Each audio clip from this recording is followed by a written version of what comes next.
Bonjour la famille. Bonjour la famille. Vous avez vu comme je suis bien coiffé, on dirait une vieille folasse. Et moi je suis de plus en plus brune. Chatounette. Vous a manqué. C'est la vidéo, vous l'avez pas vu, il l'a pas vu, donc où elle est Chatounette, elle est là. Bah après, vous l'avez vu quand même dimanche et lundi, donc faut arrêter là quand même. Enfin, dimanche. Bah oui, c'est bon. Bon, c'est bon, arrête là maintenant.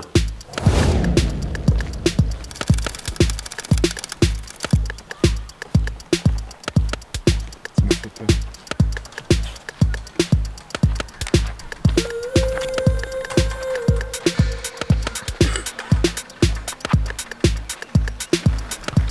Elle a beaucoup d'allure sur sa gyro roue. Toi tu m'engueules. Non, c'est vrai, hein. T'as une jolie silhouette, ça va être joli quand tu vas savoir rouler.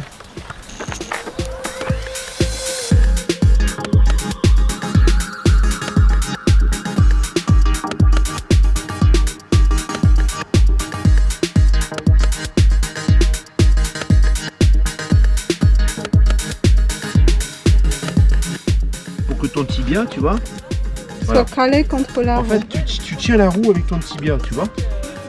Voilà. Et donc tu peux essayer de commencer à faire patinette comme ça un peu pour voir si tu y arrives, pour bien sentir, tu sais, de diriger avec ton pied. C'est lourd hein, pour une femme. Non, parce que c'est pas lourd, ça roule tout seul. Ouais. Tu vois, regarde.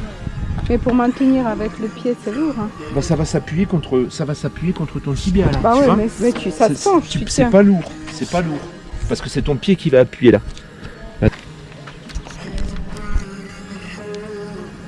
Tu vois un peu comment je veux dire? Mais pourquoi toi tu penches quand c'est sur toi? Bah parce que moi je suis plus grand. D'accord. Là tu le sens appuyer contre ton tibia. J'ai ça.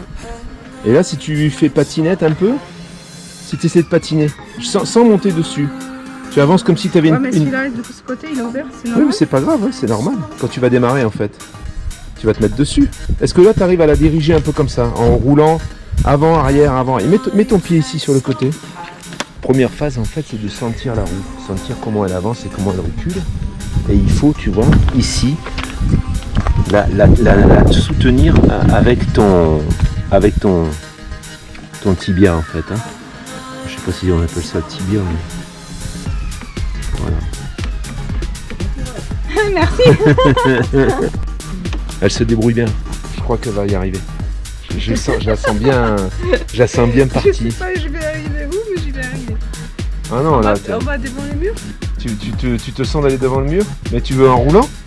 Il y a une marche là.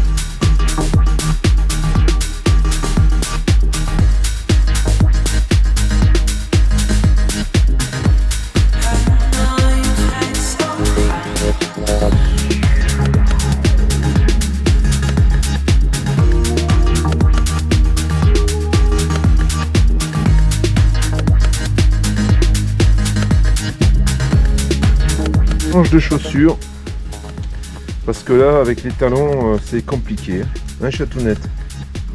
En fait, il faut pas appuyer très fort. Non, sitôt que tu te penches un peu, boum, ça avance. Hein. Ah non, t'appuies pas sur les pieds, juste tu bascules ton corps. Et pour tourner c'est pareil, tu tournes tes épaules en fait. Tu vois, tu tournes du côté où tu tournes et boum, la roue elle tourne. Je promène Essaie de freiner. Ah non mais voilà, je vois que tu avances un peu. Faut avant de te lancer, je vais en prévenir que tu maîtrises le freinage.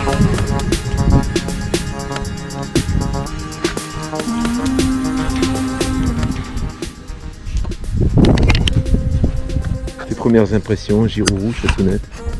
Franchement, ça donne envie de se lâcher. Et en même temps, il y a la trouille, moi, parce que je maîtrise pas, mais je pense à force de te regarder, mon cerveau, c'est comme si je savais faire. Et j'ai envie de me lâcher parce que j'ai l'impression que je sais faire. D'accord. Mais en fait, c'est à force Mais de en te fait, regarder. tu sais pas faire. Mais je sais pas.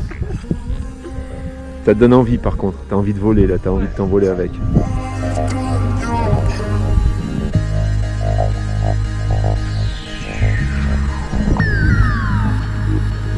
Alors, qu'est-ce que t'en penses? Ça vient bon. Ça fait, on y est depuis 30 minutes, toute seule. Elle a dit laisse-moi un peu toute seule.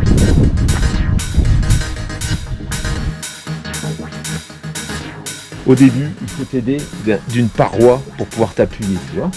Quand tu commences à sentir la roue, tu commences à sentir que quand tu penches en avant, ça avance, et quand tu penches en arrière, ça recule, bah ensuite, voilà. Hein, de monter sur la roue, démarrer et monter sur la roue, ça viendra après.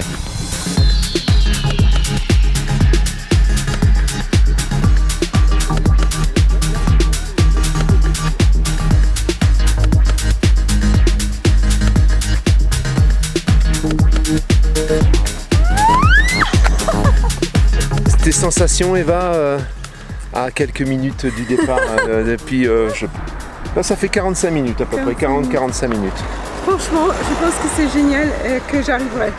Mais il faut quelques heures quand même. Elle est beaucoup plus véloce que moi. Ouais, moi, j'étais tout seul de chez tout seul, mais je trouve qu'elle est beaucoup plus véloce que moi à la même période. Hein. Là, déjà, moi, je faisais pas ça. Ouais, c'est génial. Franchement, ça donne envie de se lâcher et de s'envoler, mais bon, la trouille ne permet pas. Le manque de technique ne permet pas, mais je pense que ça doit être vraiment chouette. Voilà, tu vois. Première impression, mais on va suivre de toute façon l'évolution de Eva en giro-roue. C'est vraiment top, j'ai hâte de savoir faire. Ouais. Bon, maintenant, on va se boire une petite binousse pour la récompenser.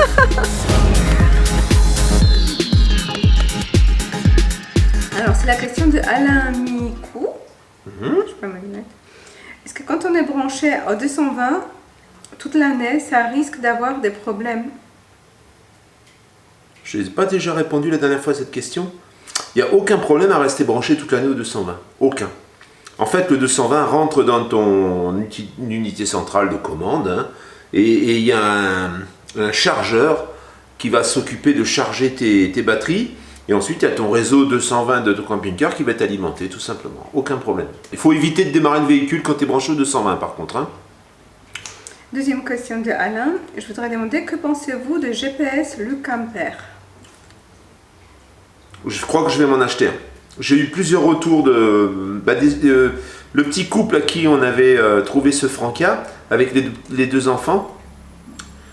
Ils en ont un et ils étaient très satisfaits. J'en ai entendu dans quelques chaînes YouTube. Je pense que je vais opter pour un. En plus, c'est français. Je pense que je vais en acheter un pour moi. Question de Frédéric Chetui. Il te demande le tarif pour la roue et comment la roue agit en descendant des pentes. Et il me dit bonjour Frédéric. Frédéric d'ailleurs, chez Twi, qui cherche toujours peut-être, je ne sais pas s'il a trouvé une petite ou pas, mais je sais qu'il était en recherche. Hein. Bon. Frédéric, la roue c'est simple. C'est un prolongement de ton corps. Donc quand tu avances, quand tu te penches en avant, la roue elle accélère. Quand tu te penches en arrière, que tu te redresses, eh bien la roue tout simplement elle freine. Et si tu continues à te pencher en arrière, ben, elle recule. Là il faut avoir beaucoup d'équilibre. Je dois t'avouer que moi je ne le fais pas. Mais par contre, en descente, juste en te mettant un peu en arrière, ça freine et en plus ça récupère l'énergie et ça te recharge la roue. La question de Régine Desploises. Une question, quel poids peut supporter votre monoroue? 120 kg. Donc j'ai encore de la marge, je peux encore grossir un peu. La question de Serge Pomas. Bonjour Pascal, peux-tu me dire où tu trouves tes super musiques? Je vais te raconter déjà pourquoi je trouve ces super musiques.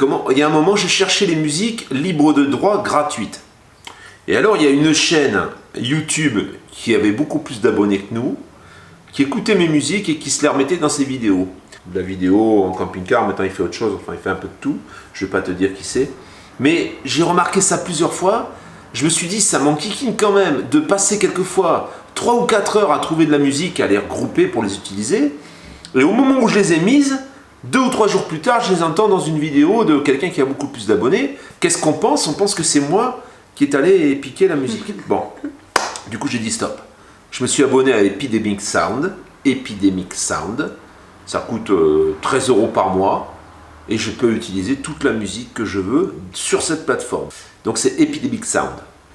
La question de Franck Lançon qui se demande de Bordeaux, hein, Ouais. qui se demande comment tu fais pour te filmer quand tu es sur Giro. Est-ce que c'est le drone qui te fait suivre?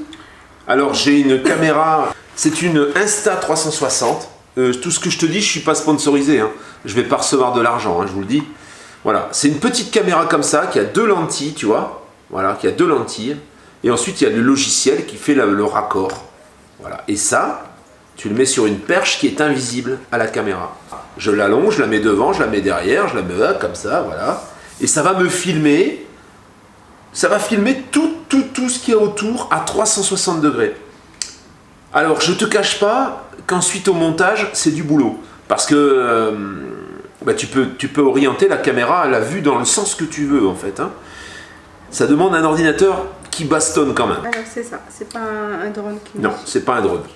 La question de Jacuno, 78.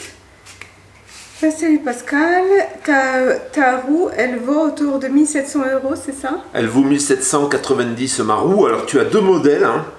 Moi j'ai pris le modèle avec la batterie 770 Wh, mais tu as un modèle à 1554 Wh. Donc qui va te permettre une autonomie, données constructeur, je crois, d'environ 120 km. 115 ou 120 km. Bon, je pense que si tu regardes un peu les vidéos de Monsieur Flex, si tu es intéressé, il teste la durée, la longévité de la batterie, hein, combien tu peux tenir, et voilà, c'est assez proche de la réalité. On voit qu'il y a quand même une exagération, c'est dans les meilleures conditions, et forcément, selon le poids que tu fais, selon les distances, selon la vitesse à laquelle tu roules, tu vas consommer plus ou moins ta batterie. La question de Titi Riri. Il demande que, parce que tu dis que tu te gares à l'extérieur de la ville, après en ville tu circules avec la monoroue. Est-ce que, parce que normalement ces engins-là, on peut utiliser que là où c'est limité à 50 km. Tu peux pas aller sur les routes de 80. Pour ton information, alors voilà, ça j'ai compris, j'ai bien compris. Pour ton information, tout autour d'Annemasse aujourd'hui, il y a de la piste cyclable, de partout. Pour illustrer un peu la réponse, regarde. Tu vois la piste cyclable là? Voilà, bah ça tu vois, c'est une route qui est limitée à 80 là ici, c'est autour de Mâcon, bah, il y a des pistes cyclables. Et aujourd'hui tu en trouves de plus en plus. Alors en Girourou, eh ben, s'il y a de la piste cyclable, même sur la nationale ou la départementale, tu as le droit de rouler. Il y a une directive européenne qui dit que il faut que tout soit desservi par des pistes cyclables. Ce qui veut dire que si tu as de la piste cyclable, il est clair que tu n'as pas le droit de rouler sur une route qui est limitée à 80 ou à 90 parce que ce serait trop dangereux. Mais aujourd'hui, si tu regardes bien, quand tu roules, tu as des pistes cyclables quasiment partout. Et c'est un petit peu le cas d'Annemasse aussi. Hein. C'est plein de pistes cyclables et tu retrouves ça dans beaucoup de grandes villes.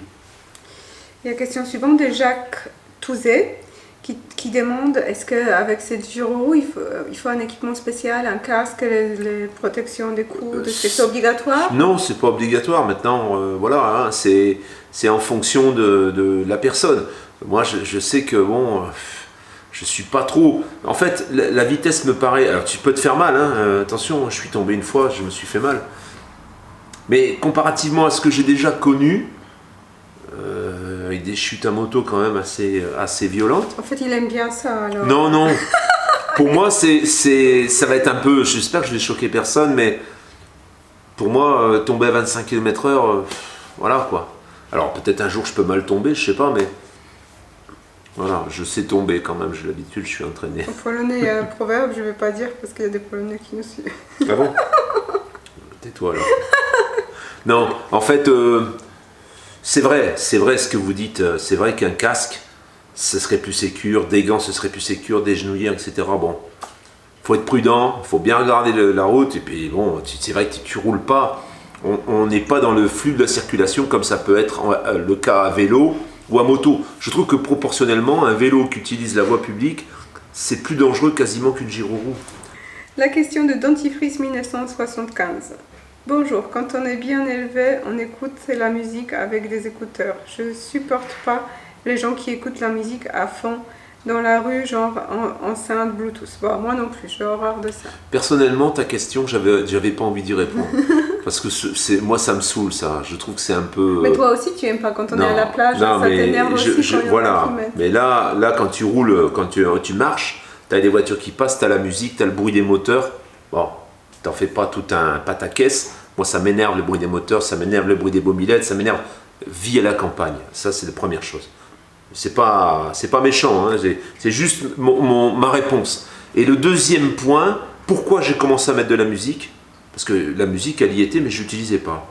J'ai doublé une dame qui marchait, elle a sursauté, elle a fait un bond, j'ai cru qu'elle allait décoller, qu'elle allait partir sur la lune. En fait, c'est tellement furtif et ça fait tellement peu de bruit que quand tu passes à côté de quelqu'un, même si tu ralentis, elle a peur, elle est surprise. Alors en mettant la musique, ça leur permet de se retourner et de me voir arriver. Alors la musique, elle n'est pas... j'entends toute la circulation. En plus, l'enceinte, elle est derrière. C'est pas assourdissant. Hein. Il ne faut pas non plus imaginer qu'on n'entend plus rien. Hein. C'est plus dangereux d'avoir la musique aux oreilles, justement. Alors la question de Motard Junior, 40. Salut mon Pascal, ça serait cool si tu pouvais expliquer plus en détail cette belle machine. Exemple, est-ce que si la roue est plus grande, est-ce qu'il y a plus de stabilité? Faut-il changer carcasse de caoutchouc de la roue? Est-ce qu'il y a une roue gonflable comme sur certains vélos? Voilà. C'est des pneus. Alors c'est des pneus à chambre. Là, moi, c'est du 3 pouces de large. Hein. Donc, c'est des pneus un peu comme ceux que tu connais dans la moto. Hein. Tu as des roues de 14 pouces, de 16 pouces, de 18 pouces. Je crois qu'il y a eu des 20 pouces aussi. Il est clair qu'au plus la roue est grande en diamètre, au plus elle est stable, mais au moins elle est véloce. Il y a la 18XL, par exemple, chez Kingsong, qui a une roue de 18 pouces, qui va être un petit peu moins maniable. Mais par contre, c'est vrai qu'elle va être beaucoup plus stable. Et là, aujourd'hui, je devrais peut-être pas le dire, il y en a qui vont crier au scandale, il y a des roues qui roulent à 90 km/h. Alors qu'ils ont des roues de 18 pouces, hein, souvent, mais ça roule à 90 quand même. Hein.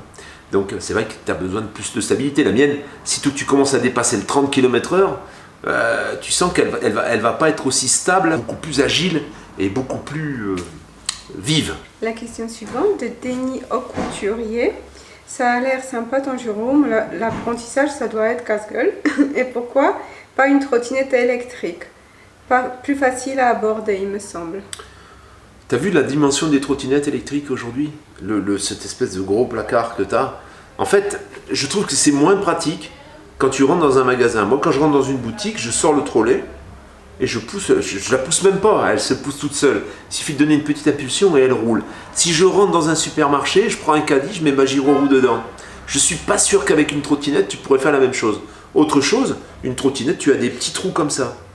Et les petits trous, tout le monde le sait, sitôt que tu prends un nid de poule, c'est presque plus dangereux. Moi, je vais prendre un trou, ma gyro-roue, elle va passer, c'est du 16 pouces. Un petit trou comme ça, tu vas rester dans le trou, c'est comme un skateboard. Hein. Après, c'est question de préférence aussi. Hein. Il y en a qui vont préférer gyro, il y en a qui vont préférer... Les goûts, les couleurs, voilà. Ça se discute. Moi, je parle surtout du côté pratique. Et pour moi, le côté pratique et le côté sécure, je trouve que c'est mieux la gyro-roue. En plus, la gyro-roue, il faut l'appréhender. C'est pas quelque chose qui se fait comme une trottinette où il suffit d'accélérer. Tu as besoin quand même d'être un peu plus attentif à ce que tu fais. Question de Titi Riri encore, il demande, j'ai une petite question pour la visite médicale de poids lourd. Quels sont les critères pour qu'on les passe pas la visite médicale? Il paraît que si la vue est au-dessous de 5 sur 10, nous sommes rejetés. Alors ça c'était le cas avant, il y a un excellent lien sous le commentaire que tu as fait, il y a quelqu'un qui a répondu et qui a mis un lien qui est super bien fait. En fait, c'est assez complexe, donc ça va être difficile de t'expliquer ici. Mais en clair, si tu portes des verres correcteurs, voilà, c'est avec les lunettes qui te testeront. Si par exemple, tu vas faire ton test et puis que sans les lunettes, tu n'as pas la vue requise, eh bien à ce moment-là, tu mettras tes verres correcteurs et il sera indiqué sur ton permis port de verres correcteurs. Ça veut dire que le jour où tu roules en poids lourd, eh bien, tu vas être obligé d'avoir ton verre correcteur sur les yeux. Et si tu ne l'as pas, tu es verbalisé. Voilà, tout simplement. La visite médicale est-elle valable pour le poids lourd d'un camping-car? Oui, bien sûr. C'est la même bien chose. sûr, c'est la même chose. Hein. C'est la même chose, c'est tous les 2 ans, tous les 5 ans, et ça passe à 2 ans ensuite. Enfin, il y a en fonction de l'âge. Rémi Le Picard, pas bien de dormir sur les aires d'autoroute. Quand tu te farcis en 3 jours, plus de 1000 km, même moins de 3 jours, je suis parti dimanche et je suis rentré mardi matin. Donc je me suis fait 1100 km à peu près. Voilà. Je pense que si tu prends une partie d'autoroute et que tu peux dormir sur l'autoroute, je vois pas ce qu'il y a de pas bien, quoi. Moi je crains pas. Je pense que c'est pas bien pour toi. Hein, pour la sécurité ou pour le bien-être. Sur les aires d'autoroute, où je me suis arrêté, j'étais vraiment loin de la route. Donc j'ai bien dormi. Ça avait l'air bien sympa dans la verdure. J'ai bien dormi. Il y avait même des ânes dans les champs. Ah, le deuxième, ça je l'ai pas filmé, mais j'ai eu un deuxième arrêt où j'étais carrément dans un petit bout de forêt. Ça a l'air sympa pour l'instant. Super sympa. Ouais. Je voulais revenir sur les camping-cars. Les camping-cars qu'on m'a confiés à la vente, sur lesquels j'ai fait des vidéos. On a le Adria, donc j'ai eu la personne ce matin, le Adria. Matrix Plus. On va diminuer le prix à 47 000 €. On va diminuer le prix à 47 000 € parce qu'il faut qu'il sorte avant l'été. Le deuxième point, le Hummer 508 CL, on va le descendre à 33 500. Et là, ce sera vraiment le dernier prix. Ça veut dire que moi, aujourd'hui, je le fais gracieusement. J'aurai pas spécialement de commission là-dessus. Je le fais plutôt parce que la personne nous l'a prêté et puis que, voilà, ça me tient à cœur de le sortir, quoi. Donc, alors, à qui s'adresse ce véhicule, hein, tu as le lien en description. Je te calme.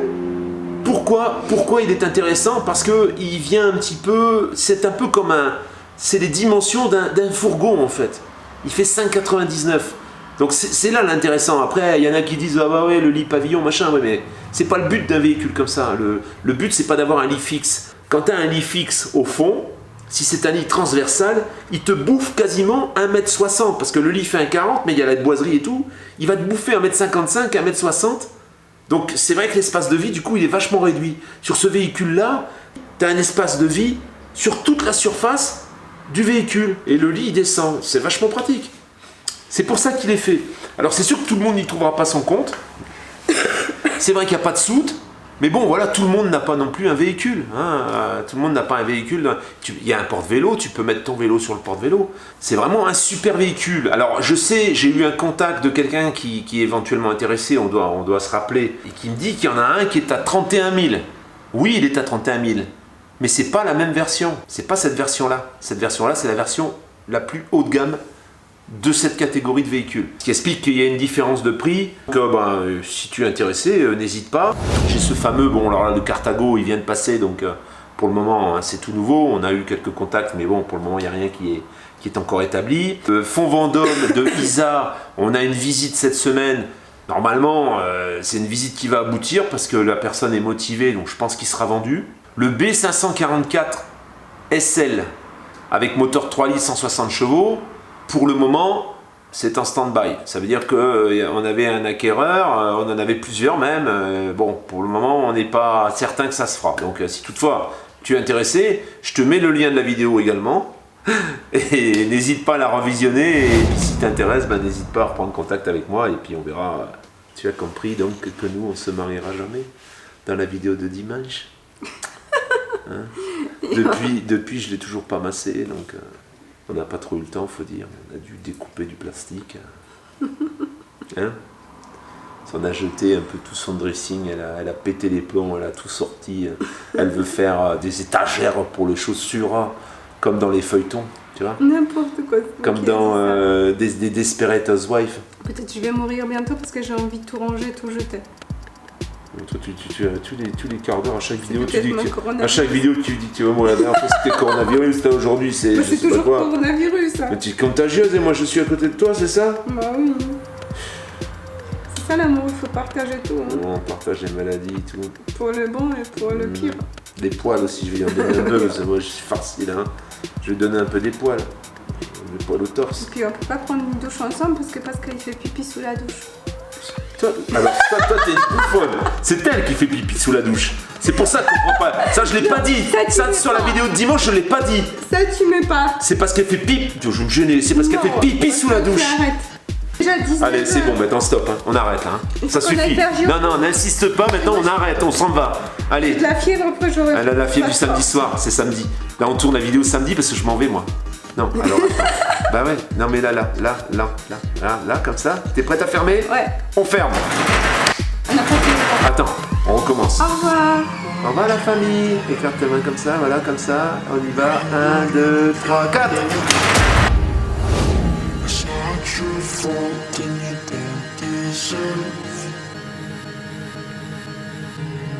All the burden in the